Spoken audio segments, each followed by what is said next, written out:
তিনি লিখছেন এটা, যদি ইসলামী কোন দল ক্ষমতায় থাকত, অন্যান্য দলকে তারা ঠেলি শিকাগোর ভিতরে ঢুকাই দিত।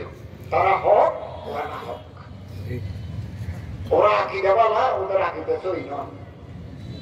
এগুলো বলতো ভাগ্য ভালো আমেরিকায় কোন ইসলাম, ইংল্যান্ডে কোন ইসলামপন্থী দল ক্ষমতায় আসে না। It is his observation, I am telling you. এটা ওনার কথা, আমি রাওয়ায়াত করছি না।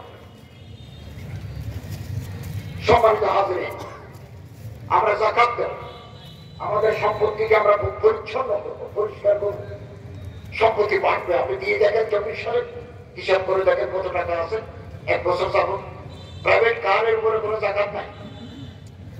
হ্যাঁ, প্রাইভেট কার কিনে যদি ভাড়া মারেন, কক্সবাজার রামু, কক্সবাজার ঈদগাহ বাইশারি, তখন ওনার আয় থেকে আপনার যাকাত দিতে হয়। সেই ধর আমরা বাদ করি, তার যাকাত নাই।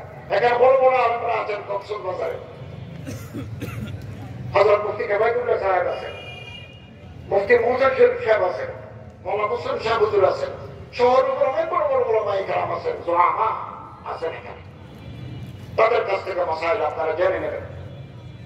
যে বাড়িতে আমরা থাকি, এই বাড়ি ভাড়া নেই, এই বাড়ির যাকাত নেই। হ্যাঁ, 3 তলা বাড়ি যদি 2 তলা ভাড়া দিই, ওই ভাড়া আমার মূল আয়ের সাথে ব্যাংকের টাকা জমার সাথে যুক্ত হয়ে যাকাত যোগ্য হয়ে যাবে। স্পিড বোট আছে কেউ, এই কস্তুরি ঘাট থেকে মুশকিল টানে,